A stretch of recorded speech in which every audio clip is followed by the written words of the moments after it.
quelles sont les grandes tendances? Alors, il faut être spécifique, les grandes tendances ne s'appliquent pas partout, s'appliquent dans certains écosystèmes et même dans certains éléments du paysage. Quand même, globalement dans le gourma, que ce soit à partir des données au sol ou des données de télédétection, il y a ce que les télédétecteurs ont appelé un reverdissement du Sahel, c'est-à-dire une reprise de la productivité, avec évidemment des fluctuations interannuelles importantes, mais une reprise de la productivité, une tendance d'augmentation du couvert végétal herbacé et aussi, le plus souvent, du peuplement ligneux. Et ça, malgré l'augmentation de la pression, aussi bien de culture, qui est très forte, et que de la pression de pâture ou d'utilisation d'autres ressources, en particulier agroforestières. Évidemment, cette remontée biologique, elle s'explique d'abord par la remontée des pluies, par la remontée de la pluviosité. Mais ce n'est pas la seule raison. Une des raisons qui sous-tend cette dynamique, c'est aussi la résilience des agroécosystèmes. Et de ce côté-là, les recherches que j'ai pu mener dans différents pays, au moins dans ces 3 pays-là, ont montré que les éléments du paysage avaient des comportements différents.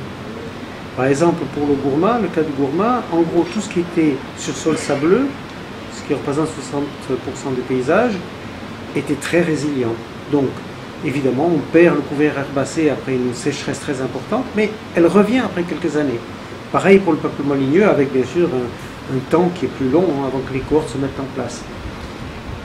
Mais juste à côté, en même temps, dans le même paysage, il y a aussi des sols qui sont très superficiels, sur des affleurements rocheux, sur des glacis ferralitiques, et ceux-là, par contre, ne se sont pas régénérés après la sécheresse. Au contraire, ils ont continué, ils continuent toujours à perdre du couvert végétal. Et en fait, il y a une modification totale du système hydrologique sur ces milieux-là, avec une concentration du ruissellement, ce qui a pour conséquence une augmentation de l'apport de l'eau dans les mares, par exemple, ou dans la nappe phréatique dans le cadre de l'ouest du Niger. Donc il y a des aspects négatifs et des aspects positifs à la dégradation de l'écosystème. Enfin, le troisième élément qui ne fait que quelques pourcents, en fait une dizaine de pourcents au maximum, c'est les plaines avec des sols plus argileux ou plus limoneux.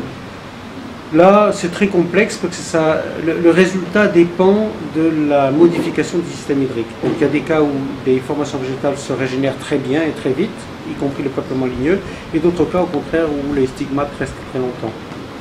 Donc, la conclusion pour moi, c'est qu'il est difficile d'avoir une conclusion unique pour un écosystème ou pour un système de production. Il faut vraiment faire des études de détail.